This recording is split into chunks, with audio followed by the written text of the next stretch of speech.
Hi, welcome everybody to Off Chain. We have a very special show for you today. We're going to talk about atomic swaps. Let me introduce to you my three guests today.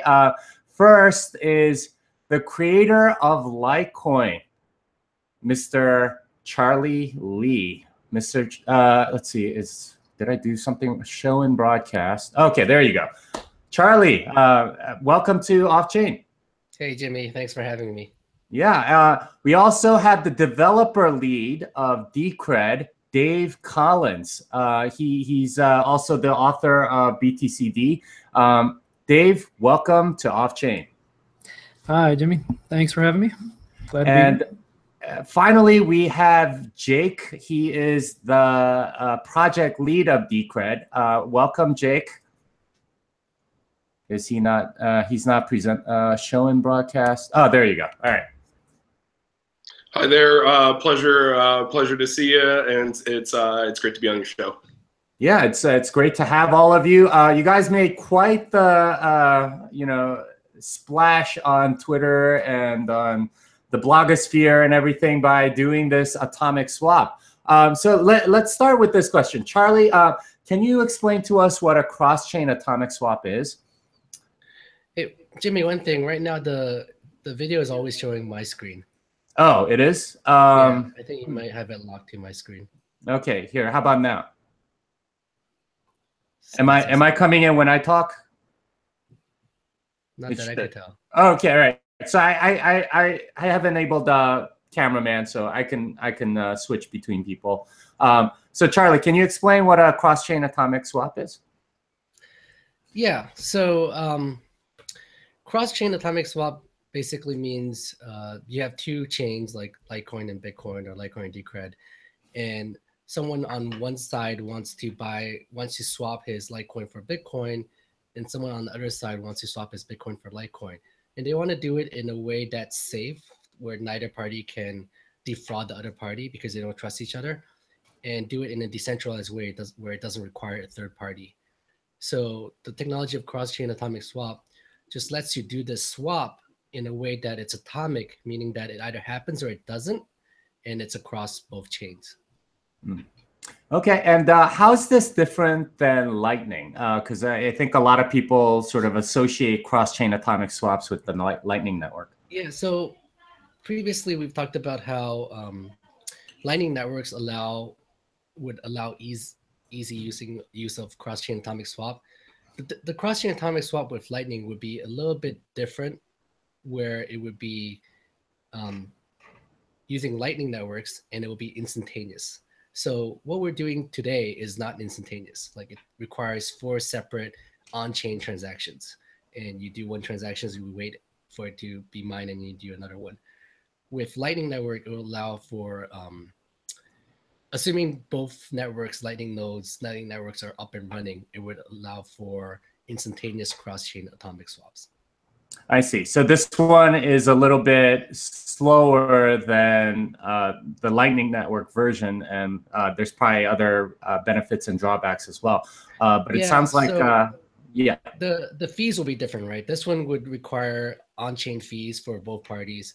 Lightning Network would require different kinds of fees. It would require Lightning Network fees depending on what the nodes charge for transacting. And also, I would imagine Lightning Networks would be smaller. Like, people won't have payment channels that have like hundreds of Bitcoins, for example. So if you want to do a large trade, OTC, doing this way would probably be your only way with an on-chain, and you'll be fine with waiting like a few minutes for on-chain transactions and paying the fees for that. And this is because Lightning has a limit on how much you can put into a payment channel. Is that right? There's no limit on how much you can put in payment channels. Maybe for testing there is, but it's more a situation where people actually won't have big payment channels open because it would lock up their funds. So Lightning Network would be better for smaller payments. Okay, great. So Dave and Jake, who came up with the idea to do an on-chain, cross-chain atomic swap? Where did this idea come from? Well, the idea came, from it came from reading the Lightning Network paper reviewing what decentralized exchanges were doing, or basically everyone was talking about decentralized exchange, but the reality of a decentralized exchange is that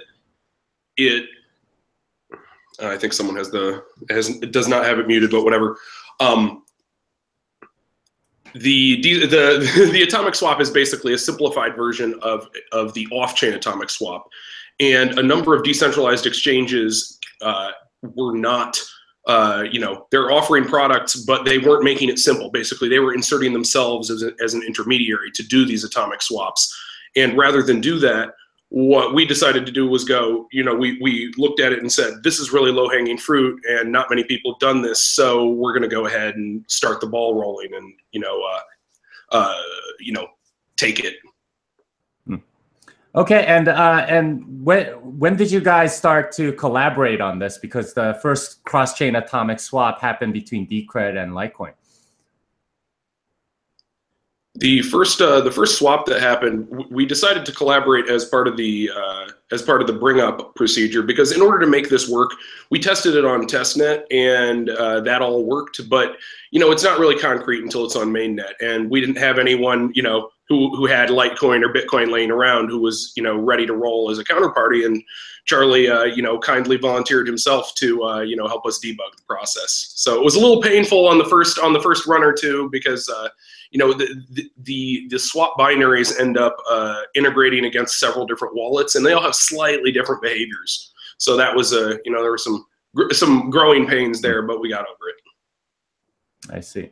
And Dave, what are some benefits and pitfalls of this approach versus, say, Lightning? Right. So Charlie touched on it a little bit, but I think probably the biggest pitfall is going to be the fact that you do have those on-chain fees, and you have two transactions on both chains. So yeah, whereas with Lightning, as Charlie mentioned, you'll have some fees. You'll have the Lightning fees, but because it's designed for these smaller transactions, you're going to have most likely much smaller fees, especially today when everybody knows we have the high Bitcoin fees going on. So clearly you're going to pay more if you have the on-chain.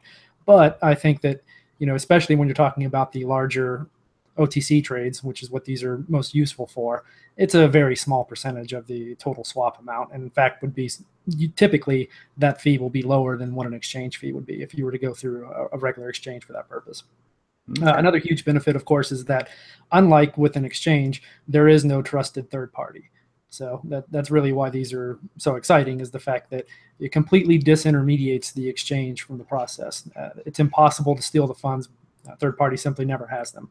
It goes into a smart contract, and it's enforced by the network rules and the construction of the swap, such that neither party can steal from each other. And in my mind, that's actually really exciting, because you can't do this at all today with regular exchanges, and it's completely impossible even in the fiat world. It's not possible. As far as the downsides, or another somewhat of a downside, is the fact that there is a shared secret involved. So unlike with an exchange, where you typically can't correlate two parties that did a swap, or that actually exchanged the currencies, you can here. There is a bit of a correlation, because of that shared piece of information between the two chains. You can link up the fact that these two transactions were the transactions that were involved in the swap. Yeah, go ahead, Charlie. I can't imagine people actually looking at tons of different blockchains to try to find your counterparty, right? Right. Yeah, I mean, it's not a huge issue, but it is certainly, if you're extremely privacy focused, it is one of the potential downsides there, is that is over a regular exchange. So the big thing is that you keep custody until the moment of the trade, and you get it back. And that is sort of like the killer feature. You don't need to trust an exchange in order to do the swap. Is that right? Correct. Yes. Wow. All right. So you guys obviously have done Decred and Litecoin. I believe it's possible with Bitcoin. What other coins are sort of available to be cross-chain atomic swapped with? Charlie, Dave? Sure. Yeah, I'll go. So right now, the only tools that we have available are for Bitcoin, Litecoin, and Decred. And the way that this works is that if you have the tool for one chain, because we have the tool, these three tools, you can make any combination of those. right? So it's not like you have to add. Right now, I believe there's a couple other folks that have reached out and they want to participate as well. So whenever somebody comes along and adds their currency, adds a tool for their currency, then you automatically are now going to be able to do any combination of the other ones that are there. So like right now we have the 3, you can do any combination. If somebody comes along and adds a 4th and a 5th, get the ability to cross-chain swap with any of the other coins that are available. Now oh, go ahead. Yeah, yesterday I did a cross-chain atomic swap with Vertcoin's developer because he added the ability for Vertcoin to do cross-chain atomic swapping, and it was pretty simple, and we just did it. Right. Any other coins sort of in the works, guys, like that that our viewers might want to know about besides, I guess it's Bitcoin, Litecoin, Decred, Vertcoin, any others that are in the works right now? I believe Komodo has reached out. Oh, sorry, go ahead. Yeah, sorry. Do you want to go into detail about what is required because people were confused that it required SegWit or Lightning for this? Yeah, so sure. Charlie, could you tell us what is required in order to be able to support a cross-chain atomic swap? What does the coin need? Well, actually, I was asking Dave to do it. Oh, okay, Dave. Sure, I'll go. Okay, so the key ingredients that you need are some way to do conditional execution. I can explain probably how these things are constructed a little bit for this to make a bit more sense, but the idea is that you have 2 different conditional branches that can execute. On one side of it, it's the regular redemption, and then on the other side, it's the revocation. And so in order for that to work, you need to have conditional execution. You also need to have some ability to lock up one of those branches. Typically, this is either check lock time verify or check sequence verify, but it is some way to time lock that output. And this is kind of the key that makes it so that the original party can not steal the funds, but then they can revoke them after a certain amount of time. That's the second main ingredient. The third one is you have to have a shared hash function. There's a secret involved. I mentioned earlier, there's the shared secret. And in order to ensure that both parties on either side of the swap can prove that both transactions require that same secret to redeem, it takes the hash of that secret. And then those hashes have to be compared. That way you know that they are, in fact, requiring the same secret, but that requires the same hash function. So that's the third main one. I believe that's it. Those are really the key ingredients: conditional execution, locking the ability to lock an output until sometime in the future, and a shared hash function. Okay, and does something like Ethereum have these available, and would it be possible to do cross-chain atomic swaps with Ethereum? I believe that cross-chain atomic swaps can occur with ZeroCoin and Ethereum, but there is a caveat that wasn't mentioned, which is that due to a minor oversight on our part with Decred, we don't support the OP-SHA-256 opcode, and we ended up having to use the op RIPE-MD 160, or is it the op hash 160? I forget exactly what opcode it is because I'm not a developer, but we had to make sure that we had a hash algorithm that Litecoin and Bitcoin had. And so luckily there was actually a second one, which was the RIPE-MD 160, which we're currently using. However, in another couple months, we will have OP-SHA-256 available, which is one of the things we're voting on in Decred very soon. I see. So it sounds like, Vertcoin, can you do this with Monero? So currently, no, because of the way that Monero is structured, they don't have the same ability to the things that I just enumerated that you need. Monero doesn't have those capabilities. So it isn't impossible. There are ways to work around it. However, the current structure and the current way it's done will not work with Monero now. And Charlie, is it possible to do this with Dogecoin? Sure. Should be very simple. Okay, and they have all of these opcodes ready in their code base. Is that right? Yeah, actually, I'm not sure if Dogecoin activated check lock time verifier CSV. So that would be the one restriction. It's just a soft fork that they would need to do if they haven't activated that. Yeah. I see. Okay, and what do you guys think about sort of the new business models that this opens up? Like, how would exchanges change as a result of this change? Well, you can now build. Well, to be clear, this has been available for a year now, right? So it's just that no one bothered to spend the time that the Decred guys did to actually build out tools for it. Actually, there's a few other platforms, like I hear Komodo and what was the other one that is also doing atomic swaps. So what this allows is for like a decentralized exchange where not necessarily decentralized, right? If you like, decentralized exchange is possible, but it would be very inefficient, right? You would have to do off-chain like coordination of trade of like what price people agree on, and then do this, right?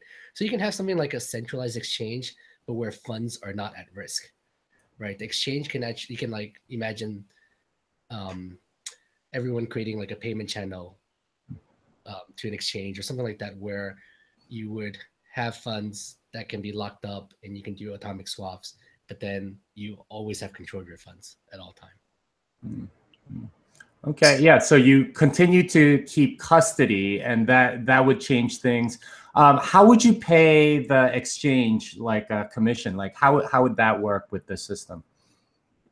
Well, something to consider here with respect to decentralized exchanges is that to date, every decentralized exchange has been proposed as essentially its own blockchain or some variation thereupon. And from a monetization standpoint, that makes a lot of sense, right? You know, historically, centralized exchanges have been, you know, corporate outfits, and the exchange makes money by people churning volume on the exchange. You know, with the technology that, you know, that comes along with atomic swaps, you end up with a structure that doesn't necessarily need a you know, a third party in the middle, even a blockchain. And something else that's, you know, worth noting is that there are an enormous number of regulations surrounding exchange operation. That is, there's an Exchange Act, and so, you know, what you are and are not allowed to do goes well beyond just things like money transmission and the usual rules that you have to adhere to, you know, when you run one of these sort of fiat to blockchain or blockchain to blockchain exchange companies. So, you know, from a business model perspective, things will definitely change in the sense that, you know, what we're doing right here is an over-the-counter trade, but ultimately you need to do order book management and be able to match trades. So the process of matching is something that, you know, there's no infrastructure for yet, but the point I'm making is that while everyone else is going to approach this from the perspective of let's make a blockchain and make money from the fees and monetize the exchange process, that is not a requirement of the kind of system that we've, you know, started to build here. Mm-hmm. So what it sounds like you're saying is there's probably going to be different types of exchanges that can sort of not take custody ever of the funds of their users, and instead just do an order book type management, which in itself is pretty difficult, obviously. But it would sort of like take out that annoyance of sort of you know, having to deposit and withdraw and all the risks associated with that. So you guys have built this tool. What should users that are interested in doing some of these like OTC trades, what should they do? How do they do this? Well, so the first thing that we actually have a repo set up. Probably share it after the show, or it's basically it's on GitHub. It's /Decred/atomic swaps. And there is a README there that has pretty thorough instructions. And essentially, what you do is you build the tools. You have the two participants that want to make the trade. You run through the tools. There's a few steps. I believe we're probably going to go through them later in the show. But essentially, you have one side initiate the contract. The other side audits the contract to make sure that they agree that the amounts that you've agreed upon, and that the timeout of the revocation is all accurate. And then if they agree, the other side then sends the funds. Then it kind of goes back and forth between the two parties this way. The other side sends the funds, and then the first person audits that contract and says, yep, I agree. Okay, this is the agreed amount. So, for example, I'll make this more concrete. Let's say that you and I, Jimmy, we're going to make a trade between Bitcoin and Decred. Well, then I might say, okay, well, I'll pay you, 1 Decred for 0.01 Bitcoin. And you're like, okay, I agree to that. So I create the contract and send it to you. And you're like, yes, this contract pays me 1 Decred. Agree. And then you send me back the other side of it, and I audit it, and I see that, okay, it is in fact the 0.01 that we agreed upon. And then once we both agree, you send the funds, and I, on the other side, the tools, then you can monitor for the transaction, extract the secret from that way. You don't have to share it with me. It's actually something you can pull off the blockchain, so completely trustless. Then you can extract that secret, and using that secret, then I can redeem the Bitcoin. So it goes back and forth like that. It sounds a lot more complicated than it really is in practice. Describing it, you say, oh, you have all these steps, but after you do one of them, it's really kind of pretty straightforward. I mean, bottom line is we exchange addresses, you send the amounts, you redeem. And I mean, that's what it really boils down to. And right now, is there like sort of a GUI or a wallet that people have to download? You mentioned the repo, Decred, Atomic Swap. What do you do after you download that? Do you run a bunch of commands? What do you do? Right. So right now it is just command line. It is all command line tools. So it is obviously more challenging to use than a GUI will be. We do have plans to integrate it into our wallet that we have for Decred called Decrediton, and it will basically make the process a lot easier since it will be GUI. But yes, at the moment it is only text-based. And Charlie, are there plans to incorporate this into the Litecoin reference wallet? Well, you don't really need to incorporate this into the reference wallet. Like you can have a UI that does atomic swaps, and it can talk to the different wallets via RPC or some other way where it just controls. It just those out commands to the different wallets to do like getting a new address or sending a transaction. So as long as you have like a standard way of talking to different wallets, you can just do it with a atomic swap app. I see. And our viewers are sort of asking about the order book. How would you set something like that up so that everyone gets sort of like a fair price? Like what do you guys think will happen with exchanges so that they can expose some of this market information?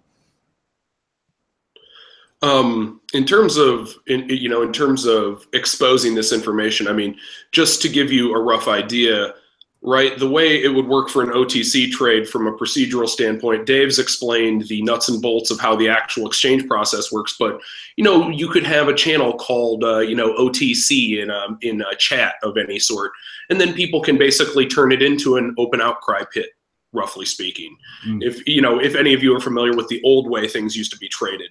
I'm in Chicago, and it's sort of like the land of the open outcry pit, and that's sort of gone the way of the dinosaur. But if you're going to remove the exchange, what it does is it gets the order book out of the way. So, I mean, I think managing an order book could be something as simple as kind of a chatter protocol. There's a whole bunch of ways you could go with it, and I think that from a safety standpoint, there's gonna be complexity to not involving an exchange, because normally the exchange acts as the escrow and goes, aha, Jimmy has X coins and Dave has Y coins, and I know that they're legit, so they can put these offers up and put these orders on the market. But that process becomes more complex when you don't have a middleman to act as escrow and basically verify the various counterparties.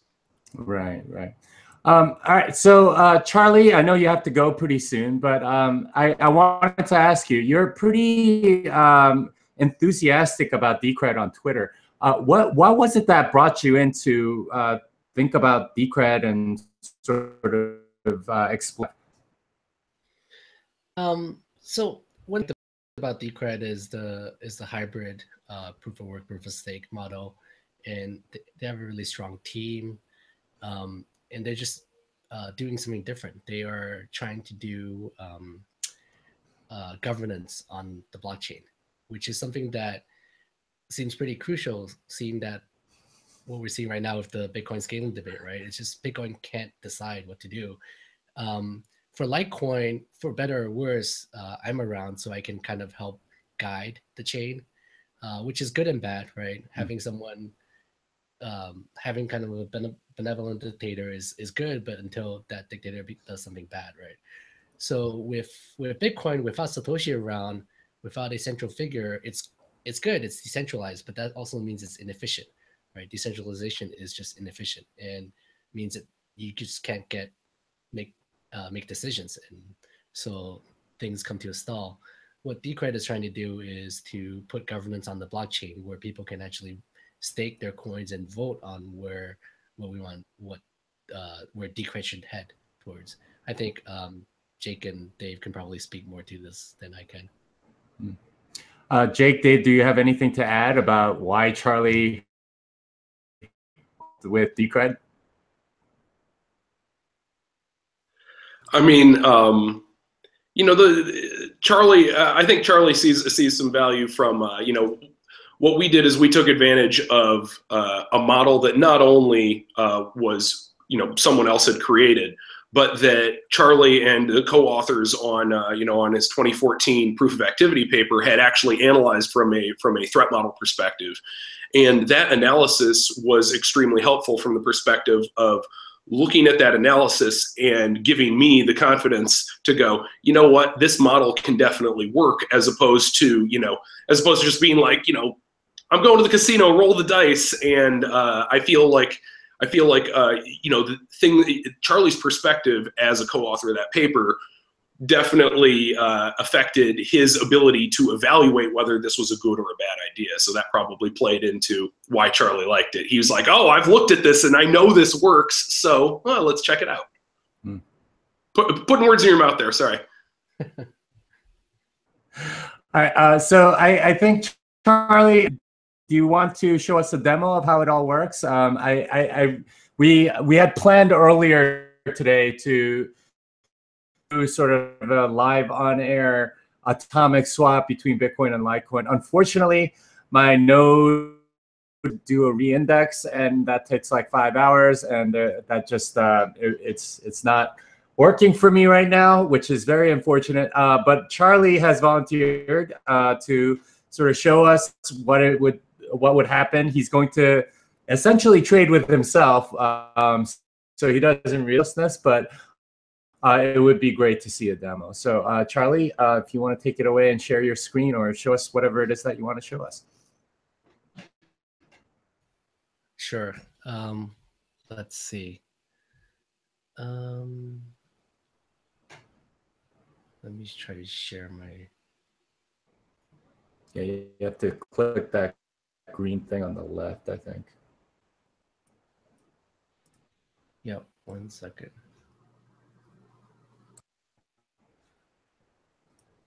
You guys see it?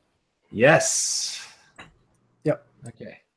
So basically, and Dave and Jake, feel free to like chime in and explain the process if I'm not doing a good job, or if you want to add some stuff. Basically, once you compile like atomic swap, you have like LTC atomic swap, DCR atomic swap, and BTC atomic swap. So it's for process, right? So you want to first initiate. So let's do that. So first of all, you agree to a exchange rate, right? So let's say, actually, let me see how much I have in my DCR wallet. Not that much. I have actually a very tiny amount. Would this work? Is this too little? How much is the transaction fee? 0.001. I think you have under. You need more, I believe. Okay.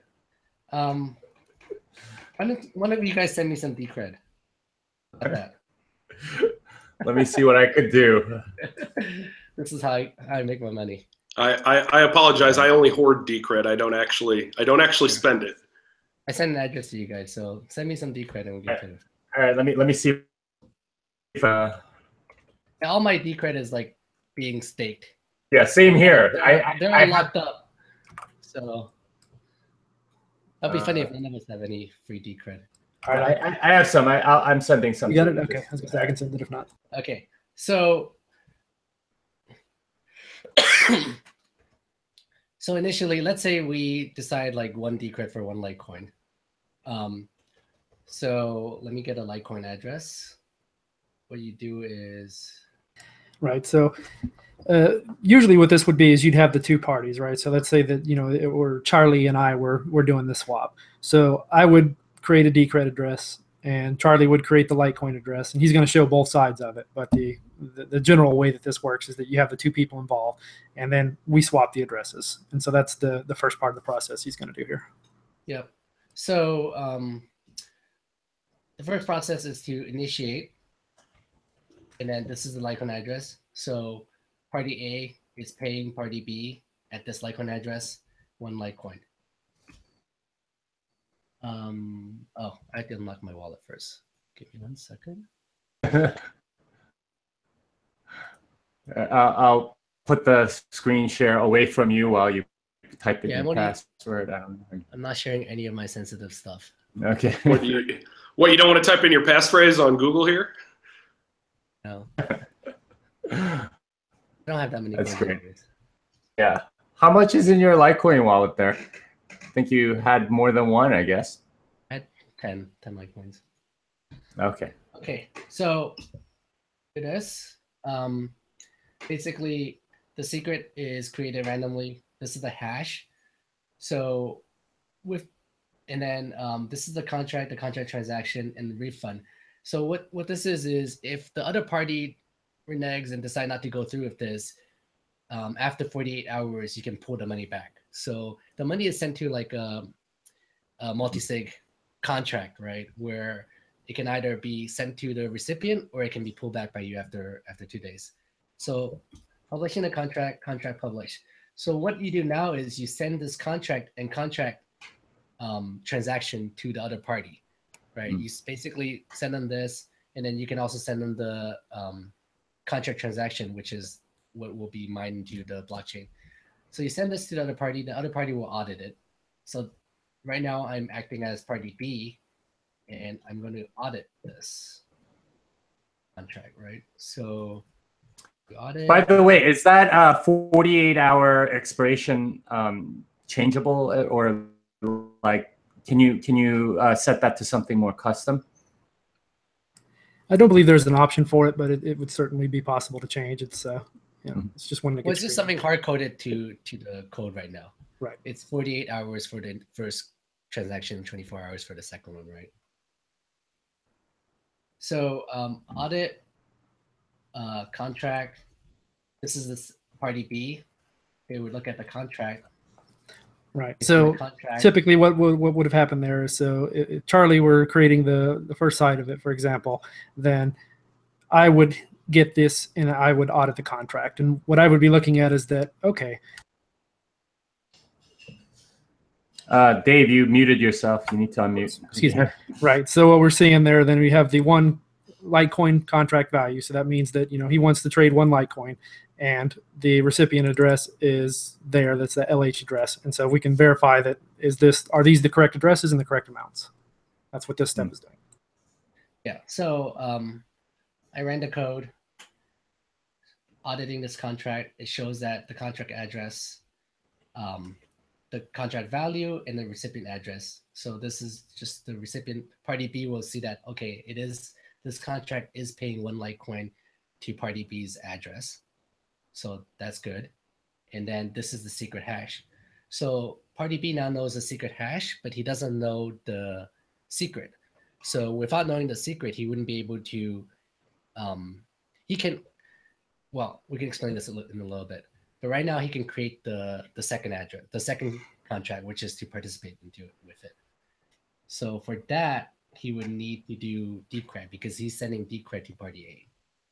So Decred,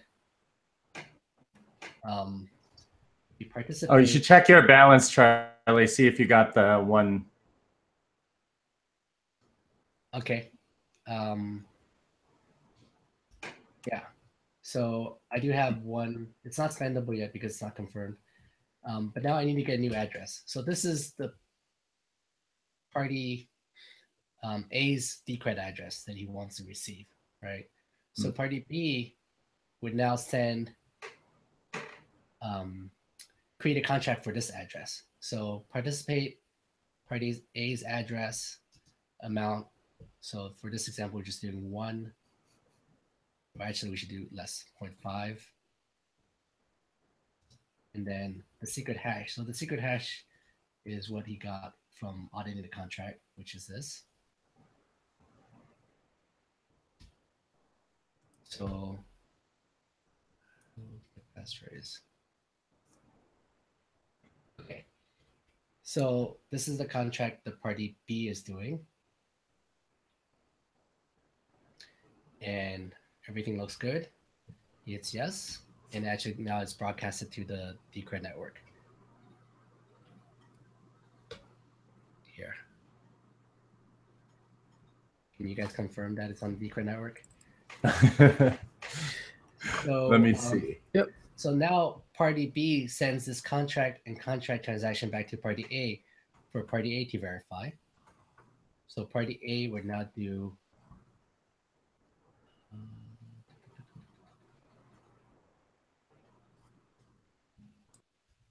on the contract.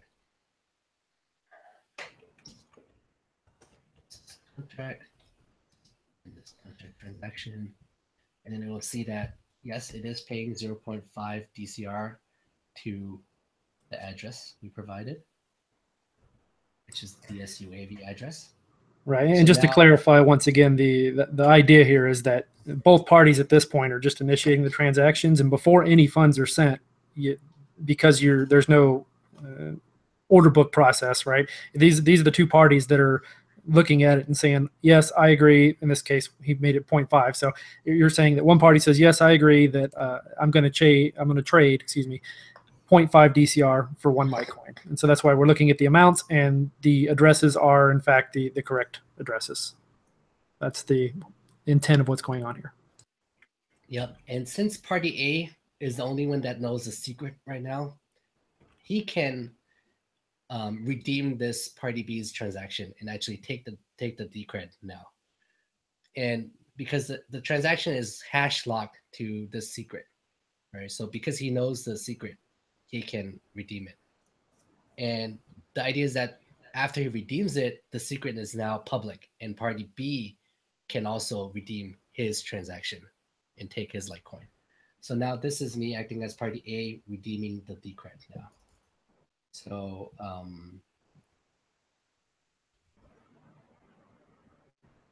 redeem, and I need a contract. And the contract transaction and the secret. So the secret is here, right? Where is it? When I first created the initial Yeah, there you go. transaction, there's my secret. So put this in here. It says, you want to redeem this transaction? Yes. Uh-oh. Oh, has a non-standard input. You guys know what's up? We ran across something similar last time. Yeah, I think you're running an old version of, looks like an old version of Decred because they're non-standard before. But so that's what it is. As long as you're on the latest version, that isn't an issue. Pretty sure I'm not.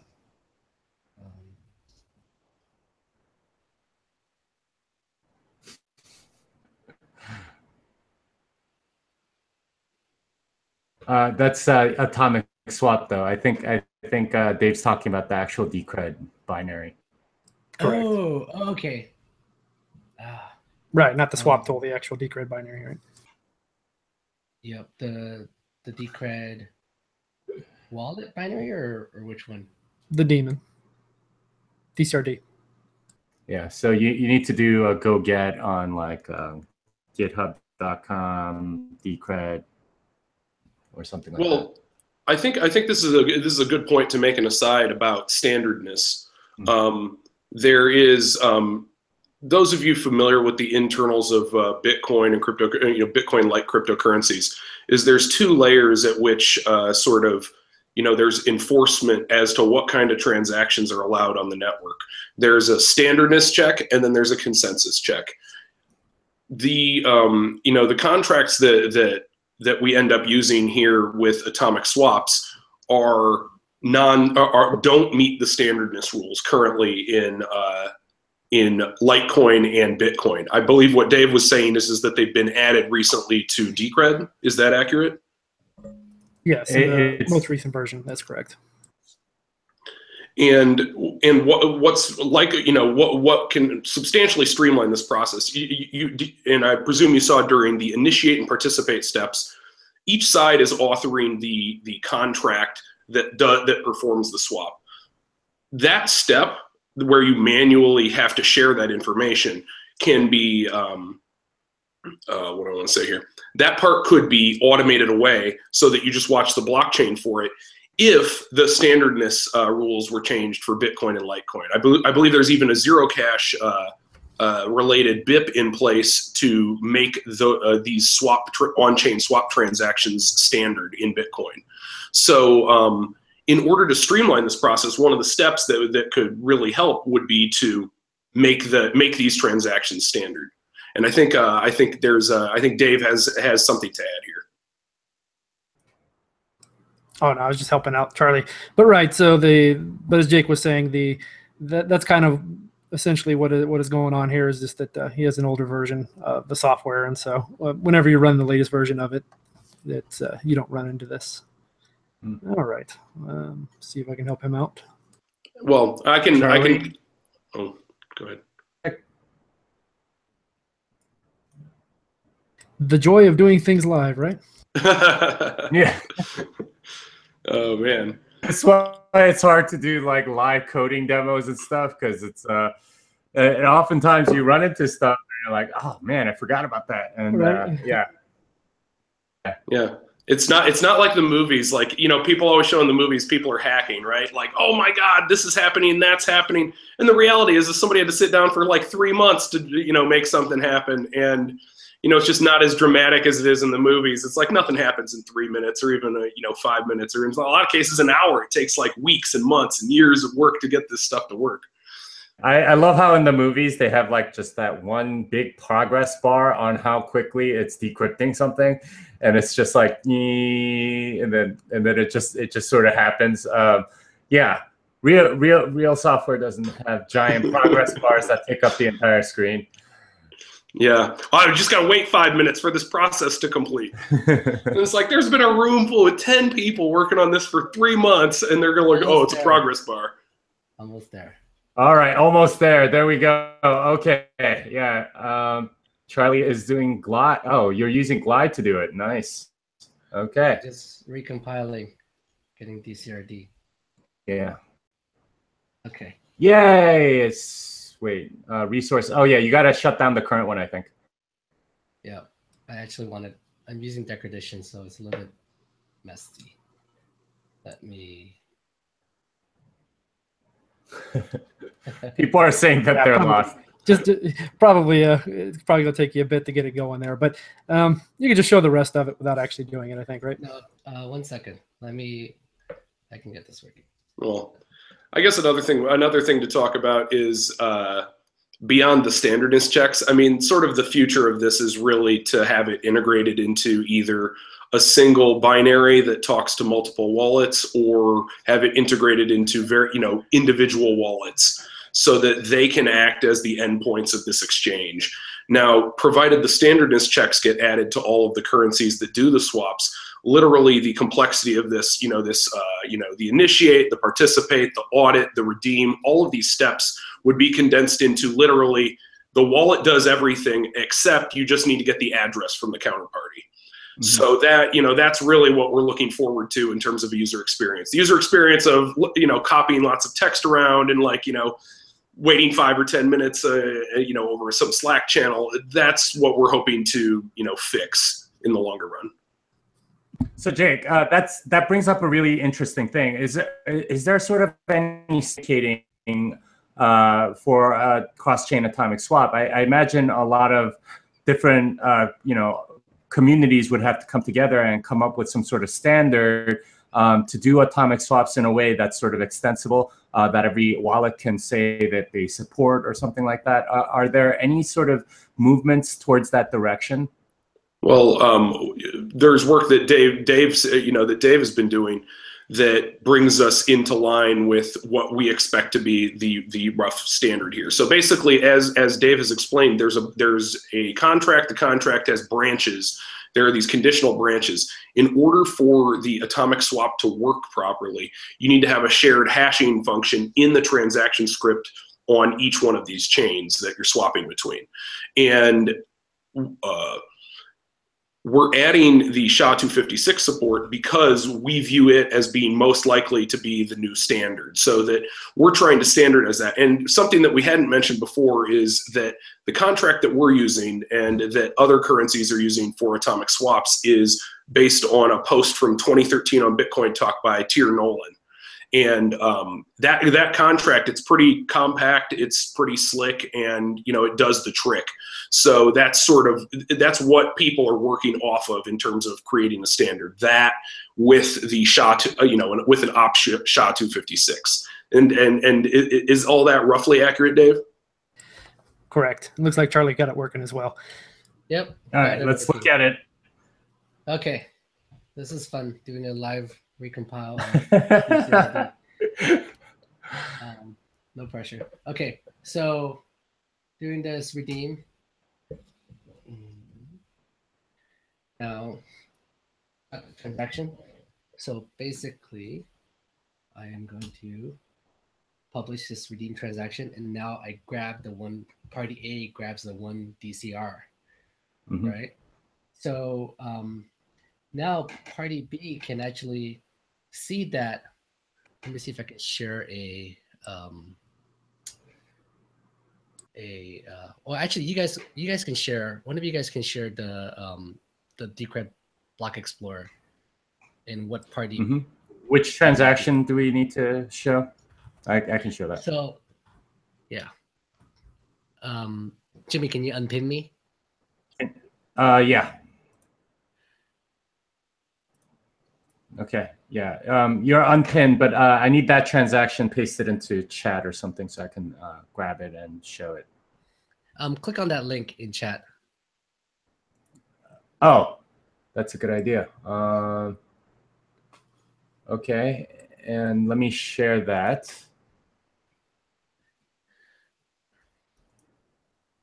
All right, so here is the actual transaction, and if we expand the details, we can see that the one DCR actually went through. It was spent, so now click on that to find the transaction that spent it. This is it, I think. And then I believe script pub key.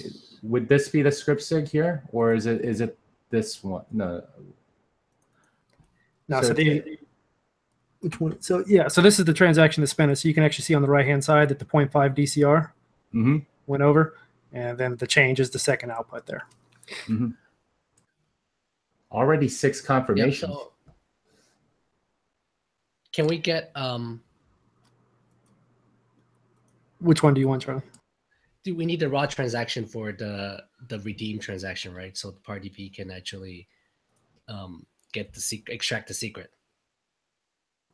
Right. If you could paste the hash, I'll grab it. I guess that one's it. Okay.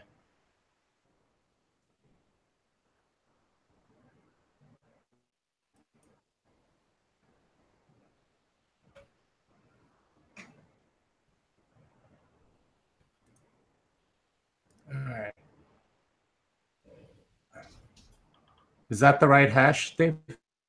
Or is that something else? Yeah, that's right. I'm grabbing it. I'll actually paste the link there if you want to share it. Okay, so I'm pasting the link in chat there. It's a raw transaction, and the secret is revealed in here, and you can utilize this to redeem the other side. Is that right? Right. So what he's going to do is he's going to take this. This is the transaction. Now, what Jake was mentioning before is that right now you're having to copy this stuff manually, but the reality is that you can actually monitor the blockchain and just wait for it to show up. The tool will do it for you so that you don't have to manually do this.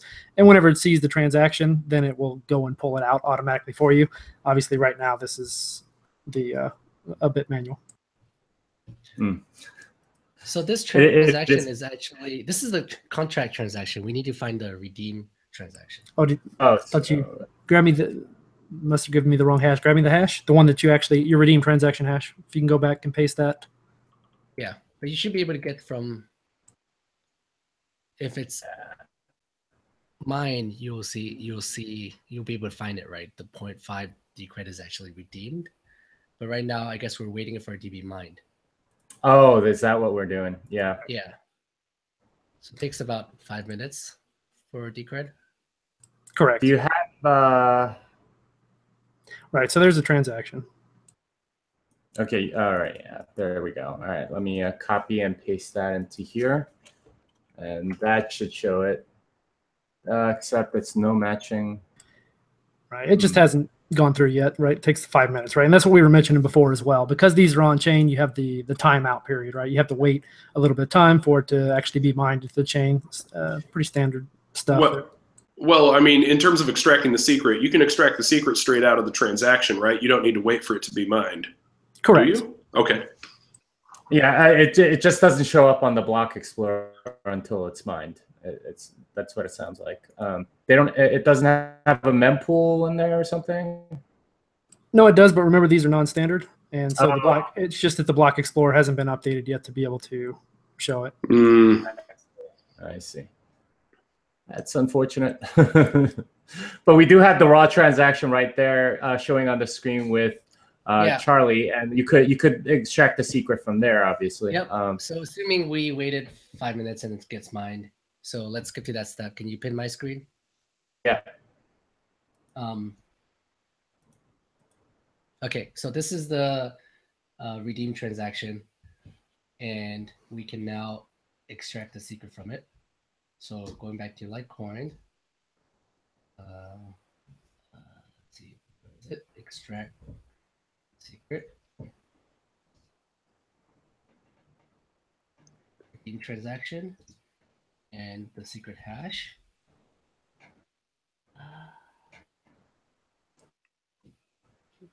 That secret looks wrong.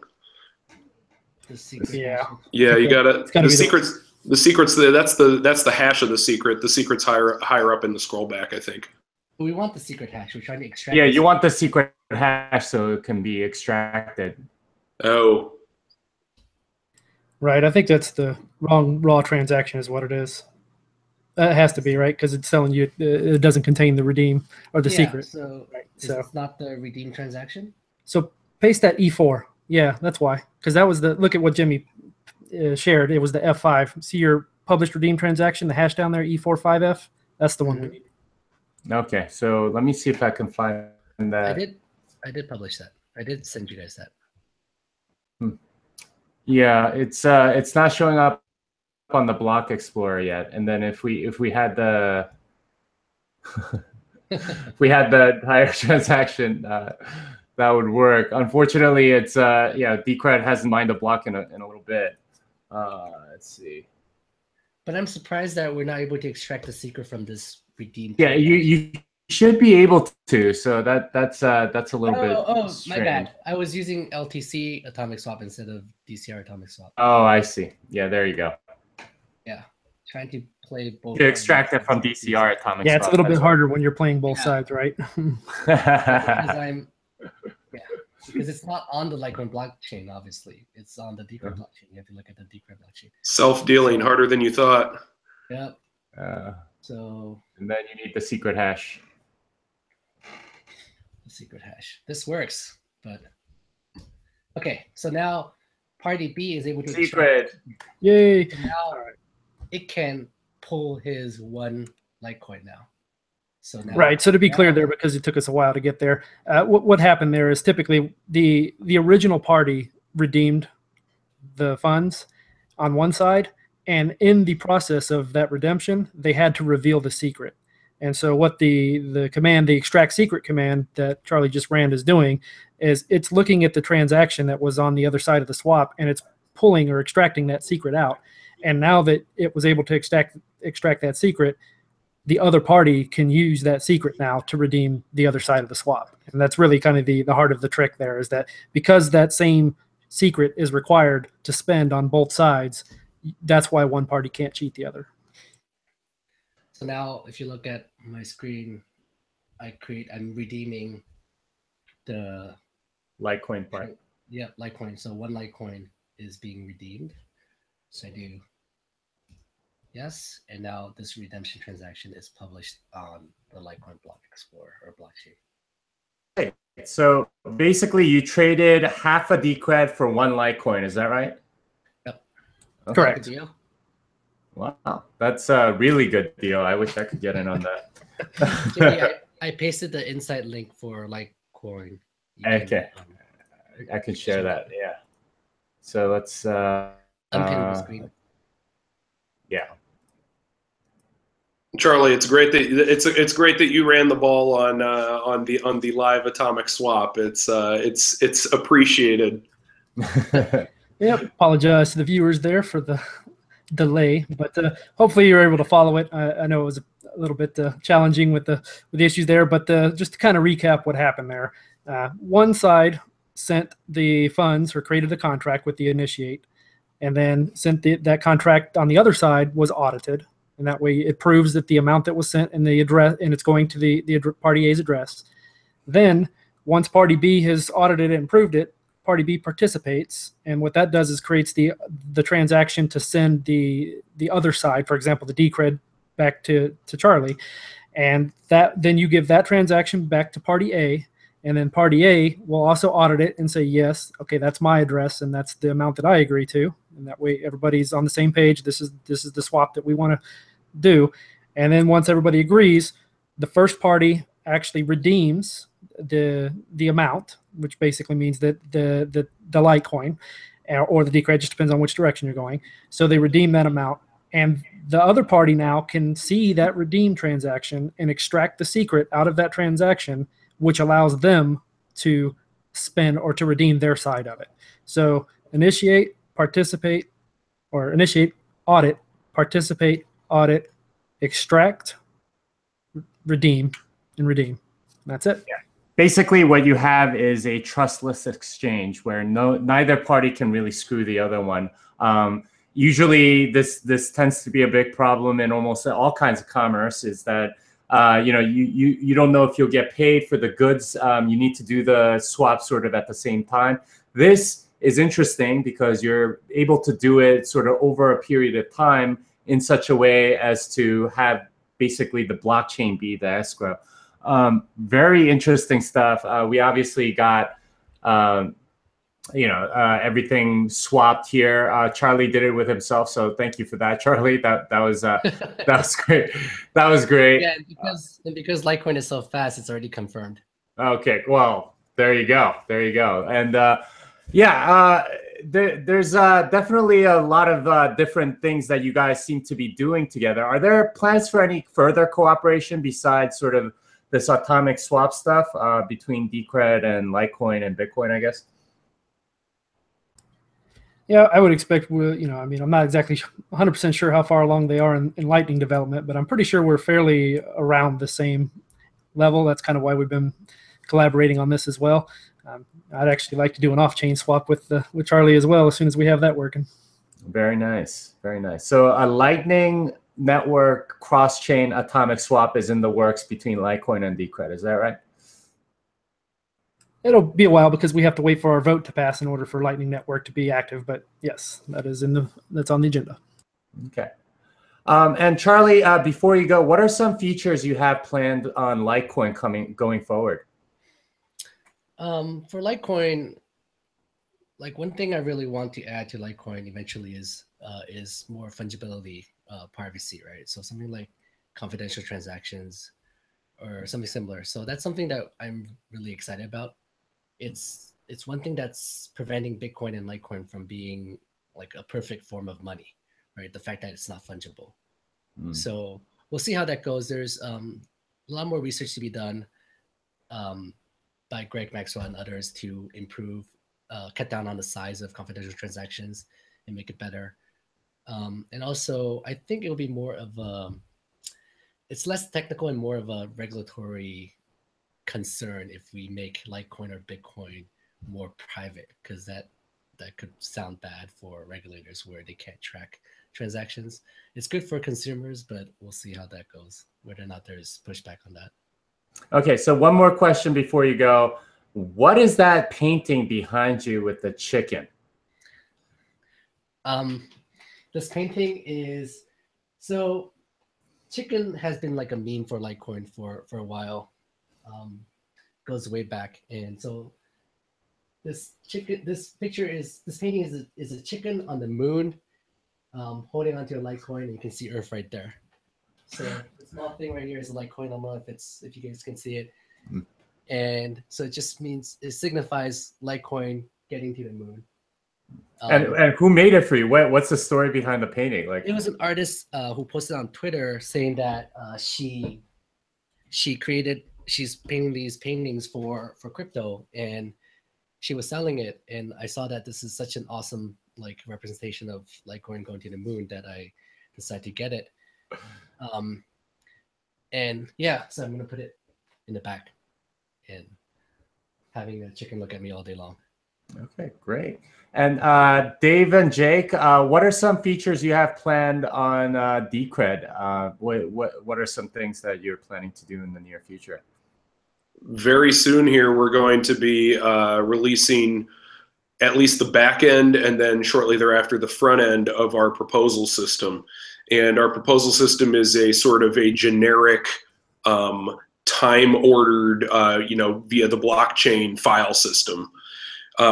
The idea there will be that instead of just, us coming up with ideas of the next thing to do with Decred or what various things to fund within Decred, we're going to begin to open that process up to the general public and to the stakeholders so that people can propose ideas, pursue them, get paid to pursue them, and then stakeholders can vote on what they choose to approve and not approve in terms of various projects and funding and budgets and so on. Wow. So yeah, I'm excited about that, and there's a whole bunch of other stuff in the pipeline. I don't want to go on for too long about it, but that's the immediate near term stuff that's coming out. Okay, well, so it sounds like with cross-chain atomic swap available between Bitcoin and Litecoin, and if Litecoin gets some sort of like privacy feature like confidential from Bitcoin to Litecoin, do some transactions, and then swap back from Litecoin to Bitcoin, and you would have essentially fungibility via Litecoin without any sort of trust whatsoever. People have been doing that with Monero, but you obviously needed to trust an exchange. This sounds like a pretty cool feature, Charlie. Yeah, that's the feature, right? So we'll see what happens. Yeah. Okay. Yeah. So it's awesome I was saying it's awesome that both Litecoin and Bitcoin have SegWit and now can do Lightning transactions. So I'm really excited about that. Right, and you can gain fungibility through Litecoin. That would be amazing. And Dave, are there any features like that we can expect from Decred that people might want to cross-chain atomic swap into Decred, do something, and then go back? Yeah, with part of our roadmap, that's one of the big items, is that we are definitely going to be working on privacy. We already know where we're going to go. We haven't announced yet exactly what we're going to do, but that is certainly on the agenda, and I believe the roadmap has it listed. Mainly, the main bulk of it is going to be in Q4. Wow, that sounds very intriguing. I'm sure you and Charlie will have much to talk about there. Anyway, I want to thank our guests, Charlie Lee, Dave Collins, and Jake. I can't really pronounce your last name. How do I pronounce your last name, Jake? Feel terrible. Yeah, don't sweat it. I mean, you say the two last names separately. It's hyphenated, right? So it's Yocom-Piatt. Yocom-Piatt. Okay, yeah, great. Thank you guys so much for having been on this show, and thank you for demonstrating the atomic swap capability. And I'm sure we'll be working together much more in the future as more capabilities come on your coins that maybe isn't yet on Bitcoin. So thank you very much. And this is it for Off Chain. And the song is done.